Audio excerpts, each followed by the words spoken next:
Hello there, everybody. Welcome back to the Roderick Geo channel. Today we're going to be taking a look at a PBS Origins video. And I don't know, it kind of stood out to me for whatever reason. The title of the video is How a Supreme Court Case Redefined Whiteness. And I was like, okay, what's going on here? What exactly is this? Why was this recommended to me?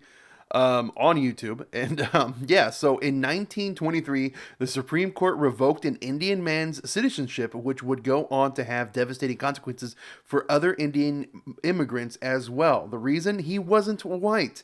What does this case, United States versus Bhagat Singh Thind, tell us about the larger history of race, white supremacy, and citizenship in America? So, yeah, I don't know. It kind of stood out to me for whatever reason. It was in my recommendation, and I was like, okay, you know what? This feels like something that maybe we should give a little watch. So, if you want to look at the video directly, the link will be in the description. And without further ado, let's get to watching. Is a high caste Hindu of full Indian blood born in Punjab, India, a white person? This question was asked before the U.S. Supreme Court in 1923. The plaintiff, Okay. Bhagat Singh Thind, was an educated English-speaking Indian immigrant and U.S. Army veteran who had already tried to naturalize twice as a U.S. citizen He was by oh, arguing he was a U.S. Army veteran and he wasn't a citizen. That seems a little backward.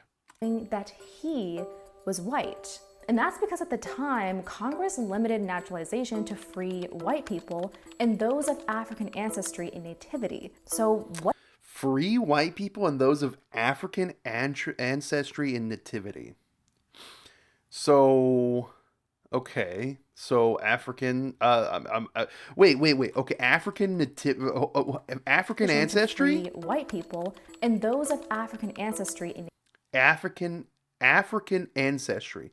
I'm assuming they're just referring to like Black Americans, but could this also mean people originating from Africa, like coming over from Africa, or is it just this solely purely focused on Black Americans? I don't know.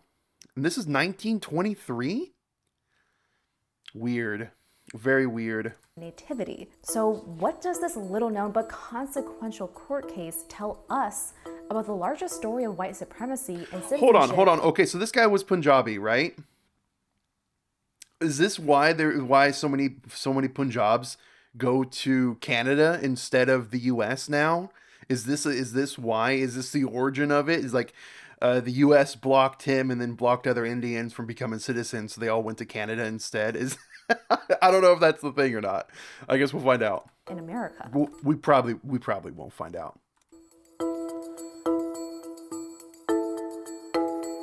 In the margins, wow. On Look at that July 4th, graphic. 1913, 20-year-old Bhagat Singh Thind arrived aboard Bhagat Singh 10. I totally butchered his name in the intro. the SS Minnesota to Seattle, Washington. Over 14.5 million immigrants came to the US between 1900 and 1920. Thind was one of 8,000 South Asians who had emigrated to the United States during this period of mass immigration. At the time of Thind's arrival, the US had a population of over 92 million people. So South Asians third on of the what it whole is made now. up a tiny fraction of the population. The few Indians who came were primarily from the Punjab region, which at the time was ruled by the British.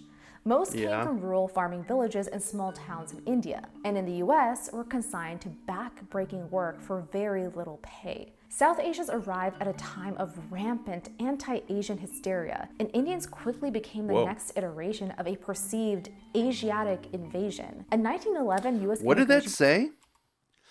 Our first invasion by Hindus and Mohammedans. Mohammedans?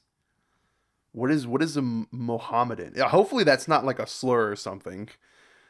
Seeks Hong Kong's crack police from the. I want to read the rest of that. Okay, weird. Weird, weird, weird. Iteration of a perceived Asiatic invasion. A 1911 U.S. Immigration Commission even called Indians the least desirable race of immigrants admitted thus far. Weird. 6 years later, in 1917, all Indian and most Asian immigration was banned through the creation of a barred Asiatic zone. A barred Asiatic zone. Wow. Okay, so this blocks off Shenzhen, Tibet, what is now modern day India, Pakistan, Bangladesh, Myanmar, Indonesia, Malaysia, um, yeah, like Thailand, Vietnam, Laos. They didn't block off the Philippines though. Probably because the Spanish were there. I don't know. Then they didn't block off the mainland or this like southern and eastern part of China, Japan. Okay, Korea. Weird. That's weird. I've never heard of this before. Asian immigrants are extremely diverse. They come from But again, I say I never heard this before, and it honestly, it's not, this like the darker side of U.S. history really isn't taught to kids, unfortunately. many, many different countries throughout Asia. They have different histories, different cultures, different religions, different ethnicities. However, once in the United States, Oh my God, what did that say? different religions, different ethnicities. The 50 million yellow menace? What? There are in Japan 50 million of human beings that think what that means. I don't that doesn't read well at all. Weird. Okay, let's just keep However, going. once in the United States, they were more often than not lumped together as Orientals or as an Asiatic Is Orientals a slur these days? Is that considered a slur to call someone an Oriental? I feel like it probably is. invasion. And what this does in the American mind is that it sets South Asians into this already existing framework of Asian immigrants being economic competition, Asian immigrants being unassimilable aliens, Asian immigrants being a threatening horde. Hindu Citizenship hordes. was and still is a necessary pathway to social and economic opportunity. Without citizenship, many states barred Asian immigrants from voting, becoming doctors, lawyers, or government workers. They were restricted from owning land and could not protect themselves from deportation. The only way for immigrant men like Tind to become U.S. citizens was to naturalize, which is the process of voluntarily becoming a U.S. citizen, as opposed to being born one. The first federal law on naturalization was the Federal Naturalization Act of 1790, which limited citizenship to free white people. After the Civil War, the Naturalization Act was amended to include aliens of African nativity and persons of African descent, granting citizenship to millions of Black people previously enslaved and living without citizenship rights. Although citizenship did So yeah, okay. So the African ancestry is Black Americans. Okay. not confer equal rights. At the time, there was no comprehensive legal definition of whiteness, but there was legal precedent. Most European immigrants who arrived during the 19th and early 20th century were able to naturalize, and their whiteness was rarely contested by the courts, though we know they Interesting. suffered periods of acute discrimination. Meanwhile, it was very difficult for immigrants Yeah, because even a lot of Europeans were discriminated against based off their heritage, which is, I don't know. Okay. from across Asia to naturalize. This included not only Indian immigrants, but also Syrians, Afghans, and Armenians, who nevertheless still applied for and sometimes won citizenship. How? Well, not all judges agreed on what made someone white or white enough, but appearances mattered. According to legal historian Harley Dillon, embracing Western dress, hairstyles, and English in U.S. courts fostered a sense of visual whiteness and upper-class decorum that was required of those proximate to whiteness to naturalize as U.S. citizens. In 1917, the same year Indians were barred from immigrating, Tin submitted his declaration of intention to naturalize to a county clerk in Oregon State and wrote in his color as white. Tin hoped to join the very small group of mostly well-to-do Indian immigrants who had successfully naturalized in lower courts. While he waited for his application to be approved, Tin enlisted in the U.S. Army. Despite rampant xenophobia, the military actively recruited immigrants and non-citizens to serve. And so Tin received his first certificate. Well, you would think if you get to serve in the military, that would be like a direct path to citizenship, right? Like it might be different these days. I don't know. I don't know enough about the military. But yeah, you would think like, okay, hey, you can serve in the military. All right, you're a citizen now, right? Like after, like, oh, you've served, you're a citizen, right? I don't know. That that makes me think of oh God, what is that movie? Starship Troopers, where the only time you can be a citizen is if you were in the military.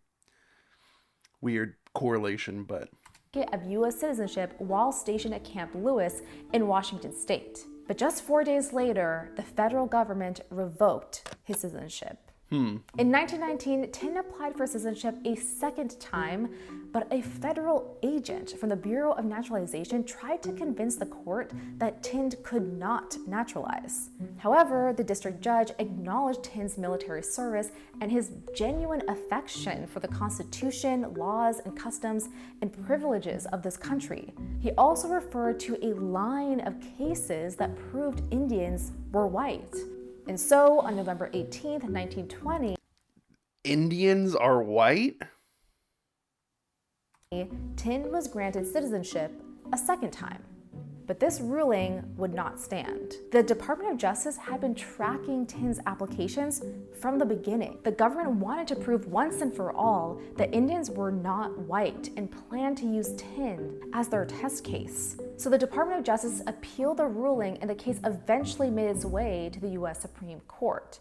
On January 11th, 1923, the Supreme Court began hearing arguments in the United States versus Bhagat Singh Tin. This would be Tin's final chance to become a citizen by proving that he was white. The Supreme Court explicitly framed the case as a test of the Naturalization Act and its intended meaning of whiteness. To prove Tin's whiteness, his lawyers built on previous naturalization cases, pulling together arguments that had convinced lower courts that Indians were white people. First, they argued that as a high caste Indian, Tin was racially pure because high caste families did not intermarry with other communities. Further, his lawyers argued that because of this supposed racial purity, Tin shared a common Aryan ancestry with Europeans. What? And as an Aryan, Tin was Caucasian and therefore white. Okay. The now debunked notion of a common ancestry due to a supposed Aryan invasion would later be used by the Nazis, but that is a whole other video. The Supreme Court unanimously rejected all of Tin's arguments. Ironically, they rejected the scientific racism used by Tin's lawyers, but to equally racist ends. In the final ruling, Justice Sutherland noted that while a, quote, blonde Scandinavian and brown Hindu may have once had a common ancestor, the average man would see unmistakable and profound differences between them today. See, I don't understand this whole racism thing that people have. I really don't. Like, we're all human, right? We're all human. We're all, when you get down to the nitty gritty of it, we're all humans, and we all come from, a singular origin source, right? It doesn't matter what we look like. None of that matters in the grand scheme of things. Humanity needs to push past this racism that we have against each other, this xenophobia, this mentality of wanting to clash with different countries, right? We all need to come together and explore the universe. That's what we need to do, okay? We need to get past our internal racism as humans and, I don't know, start being racist towards aliens or something. I don't know. Shift that racism towards a different planet with different things on it. I don't know, man. Crazy. 10 just didn't look white enough to those 9 white men. According to the court, all Indians were definitively of Asiatic stock and therefore ineligible for U.S. citizenship. Period. Weird. The fallout from the trial was swift and devastating. Indians became the first group in the U.S. to have their citizenship revoked. Between 1923 and 1926, over 70 naturalized Indians were stripped of their citizenship. They took the citizenship away from them? Wow. Themselves in social, economic, and legal limbo along with their wives and children. This included the Bagai family. Vaishno Das Bagai emigrated with his family from Peshawar, part of modern-day Pakistan. In 1915, Bagai settled in San Francisco with his wife Gala and 3 young sons, Brij, Madan, and Ram. Bagai embraced his new life in America. He wore Western suits, spoke fluent English, and adopted Western mannerisms. He even opened a store, Bagai's Bazaar. But the Thind ruling unraveled the life of the Bagai family, who all lost their citizenship and then their livelihood. In 1928, Vaishno tried to visit his relatives in India but was denied a U.S. passport. This was the final straw for Vaishno, who took his own life in both grief and protest. Wow. Vaishno sent a letter to the San Francisco Examiner, which published wrenching excerpts. Quote, "Is life worth living in a gilded cage? Obstacles this way, blockades that way, and the bridges burnt behind." The Thind ruling emboldened the U.S. government to revoke citizenship from other immigrants, including Mexicans and Afghans. It also set the stage for Wait, what? other immigrants, including Mexicans and Afghans. So Mexicans and Afghans got revoked citizenship as well? Is that way, and the bridges burnt behind. The Thind ruling emboldened the U.S. government to revoke citizenship from other immigrants, including Mexicans and Afghans. So Mexicans and Afghans got their citizenship revoked as well. It also I've never heard of this. This video is literally the first time I've ever heard of any of this. set the stage for the most comprehensive and restrictive immigration act to date, which passed Congress with overwhelming support in 1924. Thind finally received U.S. citizenship in 1935 through a law that permitted all veterans, regardless of race, to naturalize. All right, so there was a law for veterans to become citizens. Okay. He earned his PhD in theology and English literature at UC Berkeley and lectured on metaphysics. Thind passed away in 1967. During the last 2 decades of Thind's life, immigration and naturalization policies slowly changed. A series of federal laws beginning in 1946 opened immigration up to Indians once more, though these laws still maintain quotas that privilege certain countries over others. Even so, the decades that followed saw large-scale immigration from India and other Asian countries. As of 2020, over 5.5 million people identified as Indian or Pakistani in the U.S. Census. That same year, the city of Berkeley, California... All right, there's 2 different countries. Why label them together? Why not split it up? named a street after Kala Bagai, Vaishno's... And then if you're going to that point, why not include Bangladeshi? Why not include Bangladesh people? If you're saying Pakistan and India, why not? Okay, and Bangladesh. Why is Bangladesh excluded from this? Why was Bangladesh excluded from that? Anyways. widow, almost a century after her family had been driven out. After the tragedy of Vaishno's death, Kala persevered despite a very uncertain future. She remarried, put her 3 sons through college, and became a U.S. citizen in 1946. She dedicated herself to building community for other South Asian immigrants, hosting functions for women who immigrated as restrictions loosened after 1965. By the time of Kala's death in 1983, she was affectionately known as Mother India. Race still animates our discussions around immigration. In fact, immigration persists As immigration emerges as key election issues, experts provide insights on border situation. Immigration surged to the top of the most important problem list. Immigration is at the center of the 2024 election for many. Why? It's not immigration as a whole that's an issue right now. It's illegal immigration that most people have a problem with. It's the like the surge of illegal immigration that's currently happening.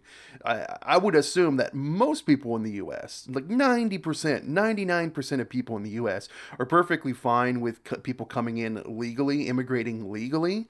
But it's the illegal immigration where things become a bit trickier because then you have illegal immigrants that are going that are like trying to seek asylum, and they get their asylum case, but there's so much of a backlog of illegal immigrants seeking asylum that their court case is pushed out for months to years, and at that point they're just left to be in the US and they can just disappear off the radar. And yeah, that's when it becomes a bit more of a tricky situation. I understand PBS is a little bit more left leaning, so they're probably not going to touch about that, but I guess we'll see. A top campaign issue. And our elections still feature explicitly racist rhetoric about immigrants. Talk of evasion moves from fringe to mainstream GOP immigration message, an unprecedented year in immigration, and an anti immigration rhetoric. Why immigration is now the number one issue for voters. Yeah, okay. So again, it's not legal immigration that's the problem. It's illegal immigration that's starting to become a very, very massive issue. And I would say that every country in the world, if they had hundreds of thousands of people, millions of people illegally immigrating to the country, they would have an issue. Legal scholar Amanda Frost estimates that over the last 2 centuries, millions of people have had their citizenship revoked. And denaturalization continues. Now that's getting your citizenship revoked. That's wrong. That's terrible. Unless it's like a justified reason. But yeah, Indian national first to lose U.S. citizenship under Operation Janus. What is Operation Janus? Justice Department secures first denaturalization as a result of Operation Janus. On January 5th, Judge Stanley R. Chesler of the U.S. District Court for the District of New Jersey entered an order of revoking the nationalized U.S. citizenship of Balajinder Singh, aka Davinder Singh, and canceling his certificate of naturalization. The following the judge's orders, Singh's immigration status reverted from naturalized citizen to lawfully permitted resident, rendering him potentially subject to removal proceeding at the Department of Homeland Security's discretion. Singh's denaturalization is the first arising out of a growing body of cases referred to the Department of Justice by United States Citizenship and Immigration Services as part of Operation Janus. The action against Singh was filled contemporaneously with 2 other Operation Janus cases. Okay, what exactly? Oh, I clicked on Operation Janus and it says page not found. Interesting. Okay. Department of Homeland Security Initiative Operation Janus identified about 315,000 cases where some fingerprint data was missing from the centralized digital fingerprint repository. Among these cases, some may have sought to circumvent criminal record and other background checks in the naturalization process. These cases are the result of an ongoing collaboration between the 2 departments to investigate and seek denaturalization proceedings against those who obtained citizenship unlawfully. Okay, hold on. So this is for people who have obtained citizenship unlawfully. So I'm assuming lying about who they are, hiding their background, forging their information, in this case like fingerprints. I don't know. Centralized digital fingerprint repository. Fingerprint data. The defendant exploited our immigration system and unlawfully secured the ultimate immigration benefit of naturalization, which undermines both nation securities and our lawful immigration system, said Acting Assistant Attorney General Chad Redler. Okay. Okay, here's the guy. Devinder Singh, 43, a native of India, arrived at San Francisco International Airport September 25th, 1991, without any travel documents or proof of identity. He claimed his name was Devinder Singh. He was placed in exclusion proceedings but failed to appear for his immigration court hearing and was ordered excluded and deported on January 7th, 1992. 4 weeks later, on February 6th, 1992, he filed an asylum application under the name Balinder Singh. He claimed to be an Indian who entered the United States without inspection. Singh abandoned that application after he married a U.S. citizen who filed a visa petition on his behalf. Singh naturalized under the name Baljinder Singh on July 28, 2006. Singh has been residing in Carteret, New Jersey. Okay, so yeah, okay, so this is like this person. He basically lied about who he was, and that's why his citizenship was revoked. You can't do that. Like, come on. You can't do that. Like, come on, man. All right, back to the video. To this day, whether for small errors on applications or the actual wrongful deportation of American citizens, particularly those living near the Mexican border. As the daughter of South Asian immigrants, we constantly question what it means to be American. Balancing the desire to belong without losing one's cultural identity is a perpetual tightrope that all immigrants must navigate to this day. Bhagat Singh Thiнд's case and Vaishnav Das Bagai serve as reminders of the struggles of not just South Asian immigrants, but all immigrants who exhibit courage and resilience in the face of incredible uncertainty to claim a piece of the American dream. If you want to learn more about this story, check out the links in the description below. Interesting. And don't forget to subscribe to PBS Origins so you don't miss a single episode of In the Margins. Interesting. Very interesting. Okay. Yeah, this was a very dark time in U.S. history that I straight up did not know about. I had no idea that the laws prohibited citizenship to those that were white, and then later on to those that were white, to Black Americans, white, and natives, Native Americans. I had no idea it excluded so many people up until the 60s even. That's crazy. That's absurd to me. That's crazy, man. Huh. Wow. Well, that's that's the whole point of learning about your past, is so you can not make the same mistakes. Now, me learning this, I can use this as a tool in the future of showcasing, hey, just talking about the past, right? Talking about history is good going forward. You don't want to be blindly ignorant to the wrongdoings of those that came before. So crazy, man. Crazy, crazy, crazy. I think it's time to read some comments. Yeah. Yeah. I would wholeheartedly agree. It's time to read some comments. When Tolkien was negotiating for a German translation of The Hobbit in the 1930s, the publisher wrote and asked him, "Are you sure you're of pure Aryan blood?" He wrote back, "Not at all. As far as I know, I have no Hindu ancestry." Did Tolkien really say that? So I think this is the letter. Thank you for the letter. I regret that I am not clear as to what you intend by that. I am not of Aryan extraction, that is Indo-Iranian. As far as I am aware, none of my ancestors spoke Hindustani, Persian, Gypsy, or any related dialects. But if I am to understand that you are inquiring whether I am Jewish origin, I can only reply that I regret that I appear to have no ancestry of that gifted people. My great-great-grandfather came to England in the 18th century from Germany. The main part of my descent is therefore purely English, and I am an English subject, which should be sufficient. I have been accustomed nonetheless to regard my German name with pride, and continue to do so throughout the period of the late regrettable war in which I served in the English army. I cannot, however, forbear to comment that if impertinent and irrelevant inquiries of that sort are to become the rule of the matter of literature, then the time is not far distant when a German name will no longer be a source of pride. Interesting.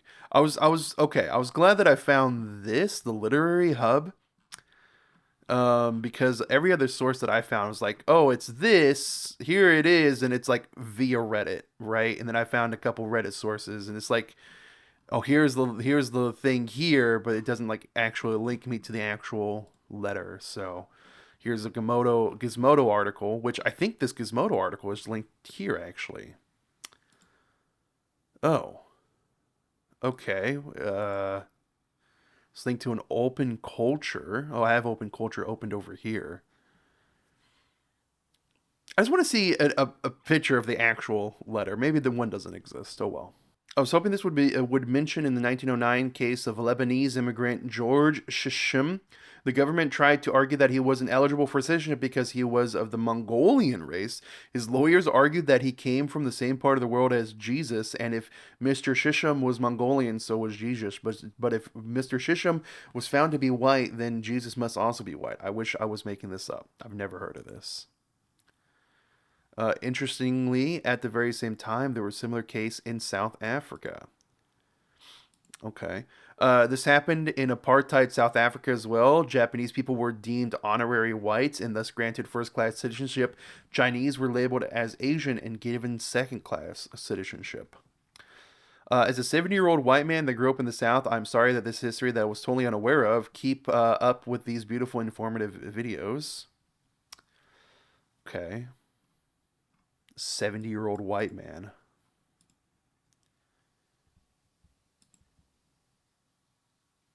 Okay. I took a DNA test, and one of the results showed that I had someone in my family from Bengal.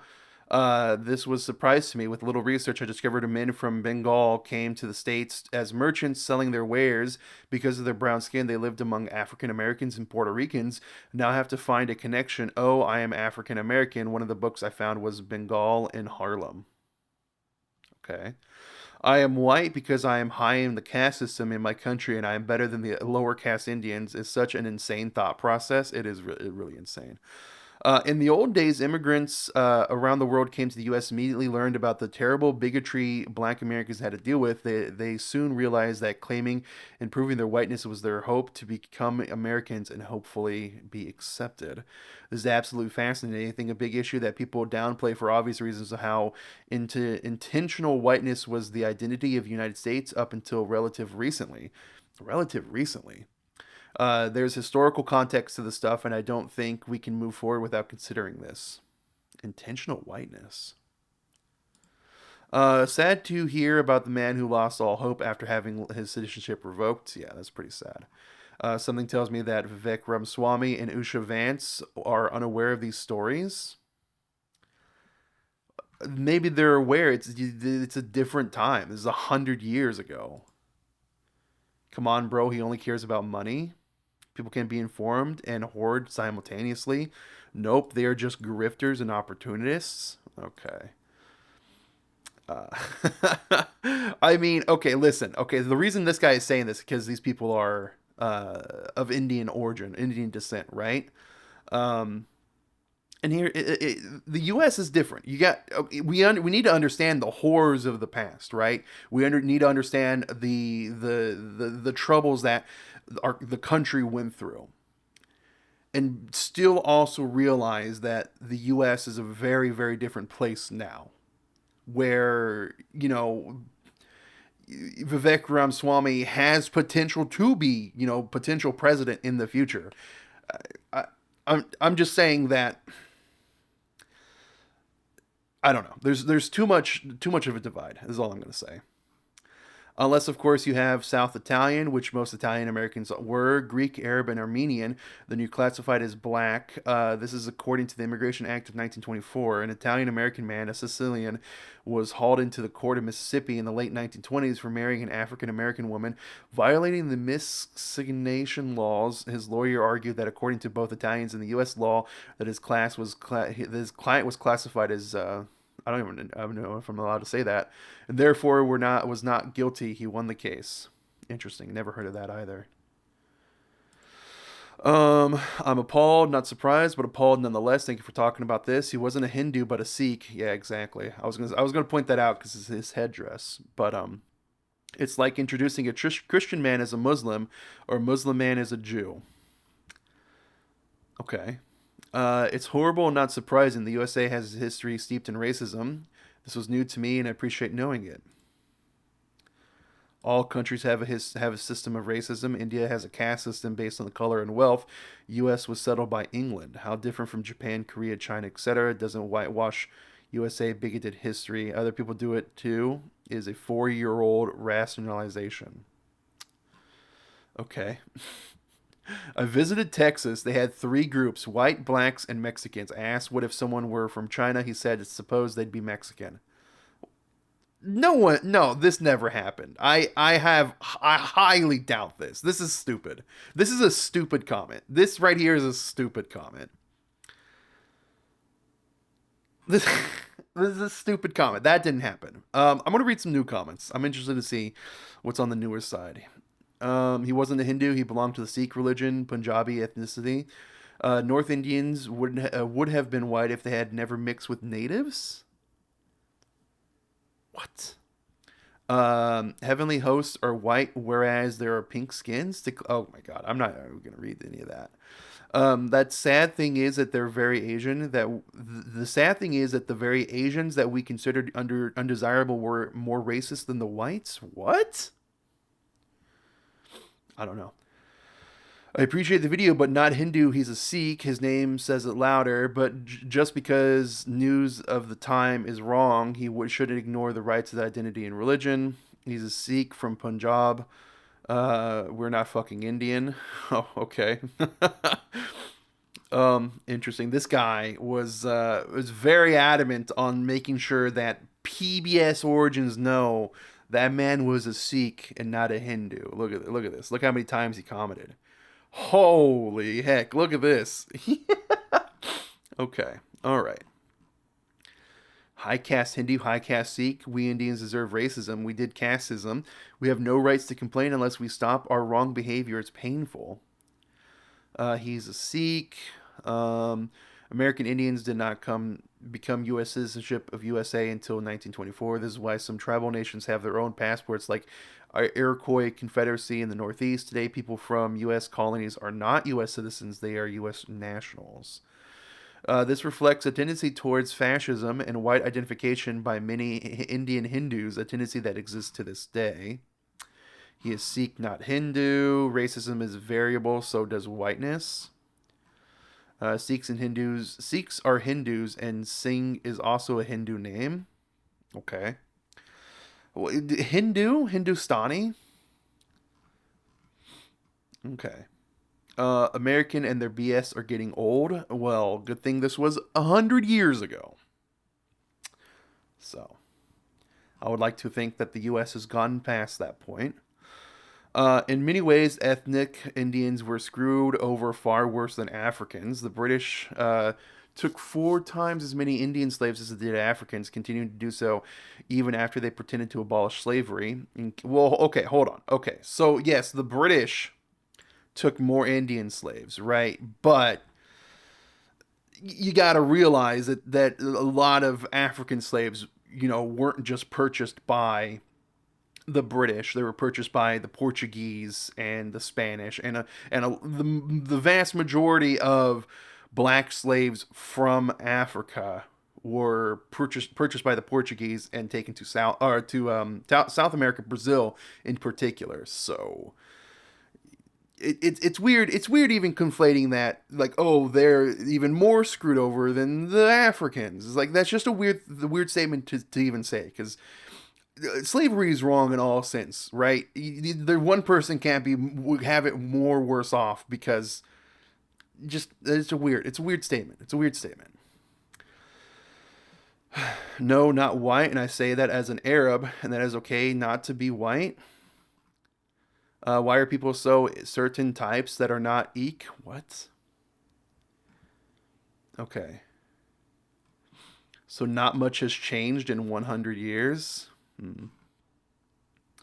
Whites all lumped together in the entire video. 230 Asians all lumped together is bad, actually. That is that is a statement you gotta think about. And why are all the whites all lumped together, but not all the Asian? But it's bad when all the Asians are lumped together. Yeah. Weird, weird. She said high caste Hindu is totally racism, ignoring the identity of the Sikh. He was a Sikh, not a Hindu. Please know the difference and correct your mistake. He was not a Hindu, dumb anchor. Thanks. I'm sure he is a Sikh, not Hindu. I don't understand giving money like this. Like this super chat here. It's not like that super chat's gonna go to this person. It's not like the super chat's going to go to this person. It's going to go to PBS, and PBS is a giant conglomerate that has like a million channels and a million hosts, right? Like look at all the channels that PBS has. It has even more than this. This is not even all of them. This is crazy. They have so many, so many, so many, so many. But lesbian vampires. The okay, this is weird. What the real history of partition in India and Pakistan in Miss Marvel? The what? The misunderstood legacy of ninjas. How did opinions get in our news? Rip local news. How journalism has always been stressful. Why did stars stop here? Japantown. How dubious Olympic bid nearly destroyed this Japantown. This is weird. This why Miss Marvel?